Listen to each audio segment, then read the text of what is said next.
xoolihii ayaa leeday oo beerihii ayaa biyihii waayey dadkii webiga Jubbaya Shabeelle jiinkiisa ku noolaana isha ayay la raaceen webigii oo sii gudhaya raacatadii Soomaaliyeedna waxay ka tallaabeen seerayaasha oomaska ah iyagoo beegsanaya halka baadka iyo biyuhu ka xigaan dhulkii dooganaa ayaa doorsoomay oo dhirtii arlada Soomaaliyeed ayaaba caleemihii daadisay qoraxdiina waxay soo daysay kulayl daran ilaa dhulkiiba ahaaday mid oomas iyo abaar ah abaartii 2011 Soomaaliya ka dhacday waxay ahayd dhibaato weyn oo ina soo martay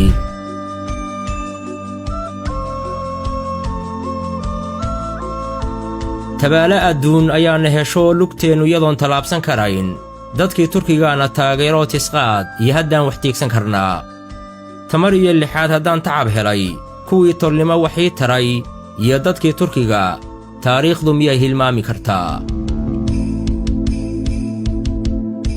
taariikhdu waxay mara ka tahay in xilli ka mid ah xilliyada wareega ee xasuusta badan ay u soo gurmatay xidigta cas walaasheedu waa xidigta buluuga maxaa yeelay waxaa jira arxan iyo xiriir iskaashi oo fac weyn oo ka dhaxeeya Soomaaliya iyo Turkiga xiriirkaasi waa mid soo jireen ah oo gaaraya boqolaal sanadood ilaa qarnigii 16aad 1532 dagaaladii Axmed Gurey iyo boqortooyadii Amxaarada Turkiga oo waaga ahaa boqortooyadii Cismaaniyiintu waxa ay u soo gurmadeen taageero ballaaran oo gacan iyo hiil iyo hooba lehna ay siiyeen Axmed Gurey iyagoo u soo gurmanaya xadaaradihii waaga jiray qayb weyn ka ahaa Turkiga Cismaaniyiintana waaga ahaa quwadihii dunida kulloolamiyo kuwa ugu weyn ka mid ahaa joogitaan la taaban karo oo waxgal ah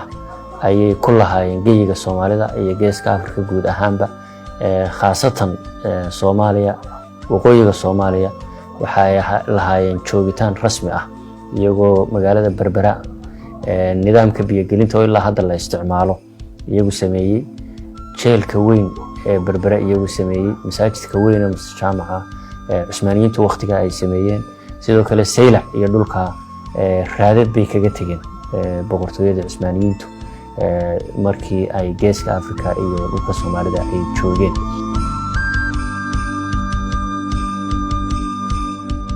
qarnigii tagay markii ugu horeysay ee safaarad Soomaaliyeed laga furay magaalada Ankara 1976 halka Turkiguna ay safaarad Muqdisho ka furteen 1979 wixii xilliga ka dambeeyay labada dal waxay lahaayeen xiriir saaxiibtinimo oo aad u dhow xiriir waxa naga dhaxeeyay oo safaarad ay uga furneed halkan anagana safaarad nooga furneed Ankara dawladii dhexe waqtigii ay jirtay oo dalka markii gumaysiga 60kii kadib xorriyadda aan qaadanay oo dawladnimadeena aan yagleelanay kadib xiriir waxa noo bilaabmay oo iyagana dawladnimada casriga ah waqtigaas ay yagleesheen waxa noo bilaabmay xiriirkaas waxa naga dhaxeyn jiray xiriir saaxiibtinimo iyo walaaltinimo oo xaqiiqdii waqtiyadaas madaxdeeni ay booqan jireen Ankara kuwada halka ay imaan jireen waqtigaas waxa naga dhaxeeyay xiriir aad u fiican oo saaxiibtinimo iyo walaaltinimo leh xiriirka cusub dib u bilowday wixii ka dambeeyay maaragta dawladihii dambe marka burburka ka soo kabanay kadib dawladihii ku meel gaarka ahaa oo dalkan u dhismay ayuu xiriirkii dambe hadana bilowday waxa uu aad u sii xoogaystay 2011 markii madaxweyne Erdogan oo waqtigaas ah ra'iisul wasaare dalka hayay 19 August 2011 ayay ahayd markii uu gegida caalamiga ah ee Muqdisho uu ka soo degay mudane Rajab Tayyip Erdogan oo kolka ahaa ra'iisul wasaaraha Turkiga booqashadaasi waxay noqotay mid indhaha caalamka ku soo jeedisay Soomaaliya oo xilliga ay ka jiraan abaaro iyo macluul daran Erdogan waxa uu noqday mas'uulkii ugu heerka sareeyay ee soo booqda Soomaaliya tan iyo burburkii booqashadaas oo gundhigu noqotay xiriirka casriga ah ee u dhaxeeya labada dal iyadoo daahfurtay xiriirka iskaashiga oo dhanka siyaasadda dhaqaalaha iyo amniga oo dhex mara labada dal 2011 waxay activate garaysay xiriirkii soo jireenka ahaa oo dawladda Soomaaliyeed iyo shacabka Soomaaliyeed iyo dawladda Turkiga iyo shacabka Turkiga ka dhaxeeyay ayay daboolka ka qaaday maalinkaas uu soo degayay Erdogan waxay la mid tahay maalinkii Axmed Gurey Turkiga u soo gurmaday oo lala dagaalamayay maxaa la dhihi jiray dowladihii markaas cadowga ku ahaa taas oo u dhiganta in maalintaas oo kale ka mid ah aynan soo maraynin marka Soomaaliya oo god ku sii dhacaysa oo shabaab iyo gaajo iyo problem dilooday adduunkuna uu ka jeestay oo u arkaayo dowlad iyo shacab fashilmay ayuu Erdogan wuxuu yiri ma aynan fashilmin dad jiro waaye annaga garab taagan cidii soo garab istaagaysa. O dönemde Sayın Cumhurbaşkanımız hem Somali Türkiye'nin tarihine yakışır şekilde kardeşliği tekrar canlandırmak. xilligaas waxaa Soomaaliya soo booqday madaxweynaheenna Erdogan si indhaha caalamka loogu soo jeediyo abaarta ka jirtay Soomaaliya iyo si walaalaheenna Soomaaliyeed loo gaarsiiyo kaalmada iyo taageerada aan awoodnay si aan u xoojinno walaaltinimadeenna. waxaa safarkiisa ku wehlinayay ganacsato fanaaniin iyo waxgarad kale. booqashadan taariikhiga ah waxa ay beddeshay taariikhda iyo xiriirka labada dal iyo mustaqbalka Soomaaliya.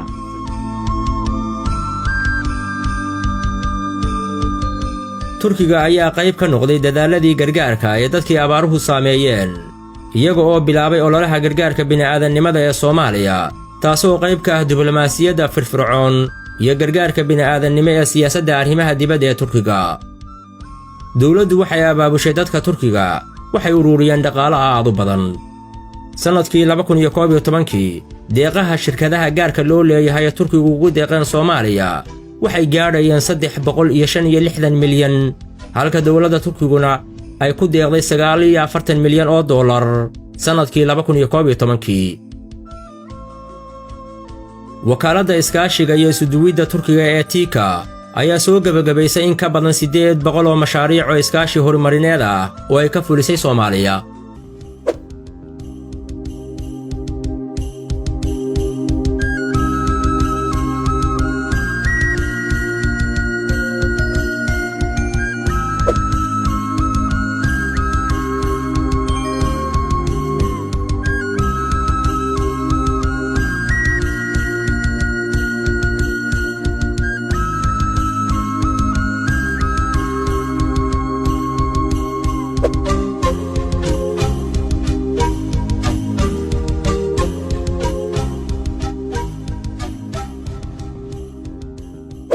caafimaadku wuxuu ahaa aag si weyn diiradda loo saaray 85 milyan oo dollar oo Maraykan ah ayaa lagu kharash gareeyay dayactirka cisbitaalka Digfaar ee Muqdisho oo loogu magac daray isbitaalka tababarka iyo cilmi baarista ee Soomaaliya Turkiga. dowladda Turkiga ayaa sidoo kale bixisay socodsiinta 2 cisbitaal oo ku yaala caasimadda oo ay ka howlgalaan dhakhaatiir Turki ah. cisbitaalka Digfaar oo la daahfuray sanadkii 2014 waxa uu leeyahay 250 sariir oo bukaanka loogu talagalay iyo 6 saalada qalliinka. waxa ka howlgala 850 shaqaale caafimaad ah. guud ahaanba dadka ka faa'iideystay adeegga caafimaad ee cisbitaalka Digfaar waxay gaadhayaan ilaa 1,650,387 bukaan. waxaana lagu sameeyay 28,567 qalliin oo kala duwan. Sağlık alanında sağlık tabii iki yönlü. Bir taraftan bir kapasite inşası gerektiren bir boyutu var. Diğer taraftan da dhinaca caafimaadka waxaan ku wajahnay 2 qaab. qaabka koowaad oo ah bixinta adeegyada caafimaad ee dadweynaha iyo qaabka labaad oo ah horumarinta awoodda hay'adaha bixiya adeegga caafimaad.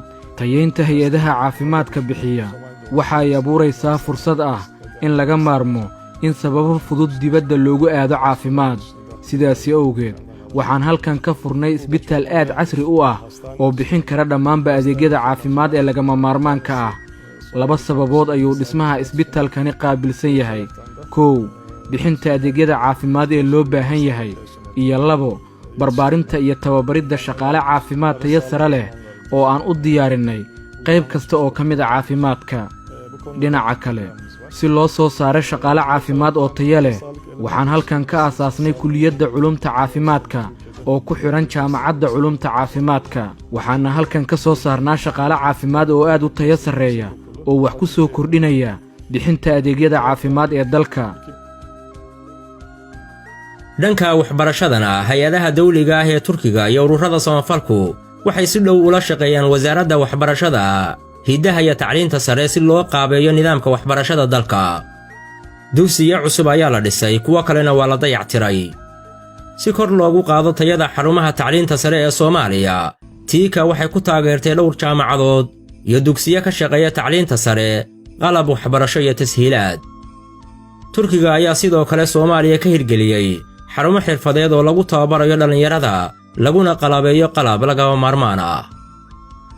Soomaali badan baa waxbarasho u tagta dhinacyada kala duwan ee dawladda ayaa waxbarasho loogu diraa, ama amniga ha noqoto ama dhinacyada kale ee caafimaadka ha noqoto, engineering ha noqoto. marka dhalinyaro Soomaaliyeed oo kumaankum ah ayaa wax ku barta maanta Turkiga. dhalinyaro ila mid ah oo dalka Turkiga wax ku soo baratay waxay joogaan hay'adaha dawliga ah, kuwa private ka ama gaarka loo leeyahay, ganacsiyada magaalada ka furan. saameynta ay ku leeyihiin kobaca iyo horumarka dhaqan-dhaqaale ee bulshadana waxaa laga dareemi karaa doorka ay ku sameeyeen dhalinyarada wax ku soo baratay dalka Turkiga. marka sharaf gaar ah inoo tahay inaan dalkaas wax ku soo baranno, fursadihiina la siiyay ka faa'iideysano, isla markaana aan qayb ka noqono xoojinta xiriirka labada wadan ee Soomaaliya iyo Turkiga. Soomaaliya iyo Turkigu waxay lahaayeen xiriir aad u fac weyn sida taariikhda iyo aasaartu ay qirayso. xilliganna wuxuu Turkigu aad u danaynayaa kuna guuleystay ilaa xad xeeladaha dhaqaale ee qaaradda Afrika. maadaama dawladda Turkigu ay rabto ganacsigeeda iyo warshadaheeda inay ku baahiso Afrika, oo qorshahaasi ugu jiro qorshayaasha dhaqaale ee istiraatiijiga ah, Soomaalidu halka fursad weyn bay ka heli kartaa maadaama ganacsiga ay ku fiican tahay. Afrika ay meelo badan joogto oo ay ka ganacsato. Afrika ay dad badan aftaqaano ama ay isku dhaqan yihiin Afrikaan badan. waxaan oran lahaa way iska kaashan karaan Turkida iyo Soomaalidu sida ay Afrika ganacsigooda iyo dhaqaalahooda u gaarsiin lahaayeen. waxaa ah fikrad tisqaad leh in Soomaalidu ay hogaaminayso isdhexgalka dhaqaale ee Afrika iyo Turkiga. Soomaaliya waxay hor u marisay nidaam cusub oo u sahlaya maalgashadayaasha shisheeyuhu inay ku soo hirtaan dalka, kaasi oo ay hagayso siyaasadda dhiirigelinta maalgashiga qaranka oo qeexaya. istiraatiijiyadaas waxaa ku xusan sektarada u baahan maalgashi ajaanib oo degdeg ah oo laga yaabo in maalgashiga gudaha ee Soomaalida uu ka gaabiyay ama aanay tabar dhaqaale oo gaarsiisan aysan waxayna raasmaalkiisa marka la fiiriyo. sektaradaas 10 sektor way guud ahaan 5 baa waxay noo yihiin priority-ga hore. 5taa waxaa ugu horeeya 3 wax soo saarka ah, beeraha, kalluumaysiga iyo xoolaha oo iyagu laf dhabar u ah dhaqaalaha Soomaaliya, GDP-giisana wax weyn ku soo biiriya. waxaa kaloo ahmiyadaha 5taa ugu horeeya noo xiga marka productive sector-ka oo 3daas laga yimaado tamarta iyo bangiyada, nidaamka maaliyadda bangiyada. labada dambe waa labada horseedi karta guusha 3da hore oo productive-ka ah. marka fursadaha hadda jiro oo diyaarka ah oo maalgashatada ajaanibta iyo khaasatan kuwa Turkida ay daha ku hayn karaan ama ay maalgashan karaan, faa'iido badan ay ka helayaan, wadankana saameyn weyn ay ku yeelanayso. waa labada sector oo enablers ah ama kaabayaasha ah. mugga ganacsi ee labada dal ayaa gaadhay in ka badan $280 milyan sanadkii tagay ee 2020. shirkado gaar loo leeyahay oo Turkiya ayaa mashaariic ganacsi iyaguna ka wada Muqdisho. tusaale ahaan tan iyo 2013 shirkadda Fafori ayaa maamusha garoonka diyaaradaha ee aadan cadde ee Muqdisho. Turkiga ayaana dayactiray oo dhisay terminaalka. si loo hagaajiyo xiriirka dhaqaale ee labada dal, labada dhinac waxay kala saxiixdeen heshiis lagu maalgelinayo dhulka beeraha ee Soomaaliya. jaaliyadda Soomaaliyeed ku dhaqan dalka Turkiga ayaa maalgashi xoog leh ku sameynaya dalka Turkiga, iyagoo xitaa intay dalal kale ka soo guureen deegaamo ka dhiganaya halka. dadkaasi maalgelin bay ku sameeyeen dalka Turkiga. dukaamay ka furteen, dhakhaatiir bay ka furteen, hoteelay ka furteen, waxay ka furteen iskuulo, ganacsi. waxay ka dhoofiyaan dalka Turkiga alaabaad u tiro badan oo Soomaaliya kaliya uma dhoofiyaan, waxay u dhoofiyaan adduunka oo dhan bay u dhoofiyaan. magacay doonaan ku dhoofiyeen. laakiin Soomaalidu maadaama dad ganacsiga ku firfircoon yihiin haddeer waxay ka muuqdaan alaabta dalka Turkiga laga dhoofiyo aad bay uga dhex muuqdaan. Soomaalidu waxay kale ku soo kordhisay dalka Turkiga dee guryo ka iibsadeen oo way degeen waxay u yimaadaan caafimaad oo dalka Turkiga wuxuu hadda ku biiray wadamada adduunka waxaan loo yaqaan dalxiisayaasha caafimaadka ay u tagaan. waxay ku soo kordhiyeen aad bay ugu yimaadaan caafimaadka lacag fara badan baa ay kaga baxda Soomaalida caafimaadka dalkan Turkiga. iskuuladay dhigtaan jaamacadahay dhigtaan oo lacag ku bixiyaan ardayda 5,000 gaadhaysa ama ka badan waxa scholarship ku dhigtaa 600 oo arday inta kale oo dhan jaamacadaha lacag ay ku bixiyaan. xiriirka u dhaxeeya dawladaha Soomaaliya iyo Turkigu waxa uu keenay inay iskaashi xooggan ka sameeyaan dhanka amniga iyo la dagaalanka argagixisada. iskaashiyadaas oo keenay inay Turkigu ay Soomaaliya ka furaan xarun tababar oo lagu horumarinayo tayada ciidanka Soomaaliya. Sebtembar 2017 ayaana xariga laga jaray xarunta tababarka ciidamada ee Turkisom si loo gaadho higsiga qaranka ee xasilinta dalka. weyn ayay kuliyadaanu ku leedahay jiritaanka dhismaha ciidanka hadda lagu nastay dalkeenu leeyahay qaybta ugu muhiimsan ee ay ka qaateena waxay tahay waxa laga garan karaa maanta ciidankeena doorka uu ka qaatay dagaalanka argagixisada. runtii waa taariikh bal dahab leh waa taariikh aan la inkiri karin waa taariikh ummad u gasho tii ugu wanaagsaneeday marka runta laga hadlo. xarunta Turkisom oo ah mid si casri ah loo dhisay lana qorsheynayo inay si baaxad leh u soo saari doonto saraakiil iyo ciidan tayo sare leh waxay dalkeena ku soo kordhisay xirfad iyo tayo aad u heer sareysa. dhismaha xaruntan iyo qalabaynteedaba waxa lagu bixiyay malaayiin dollar taasina waxay ka turjumaysaa xiriirka adag ee labada dal u dhaxeeya.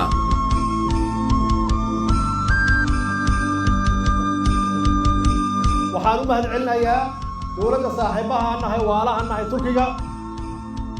sidaad ogtihiin dowladda Turkiga iyo Soomaaliya waxay leeyihiin saaxiibtinimo iyo xiriir dheer oo ka badan boqolaal sano. waxaan rajeynayaa insha Allah xiriirkaas inuu sii xoogsado sanadaha soo socda iyo qarniyada soo socda insha Allah hadduu Ilaahay yiraahdo inay noo soo baxaan dhalinyaro 2 sano ku jiray academy oo bartay cilmiga militariga nooc walba leh iyo saraakiil xigeenno. waxaad ka heli kartaa oo kaliya saaxiib iyo walaal yaad ka heli kartaa.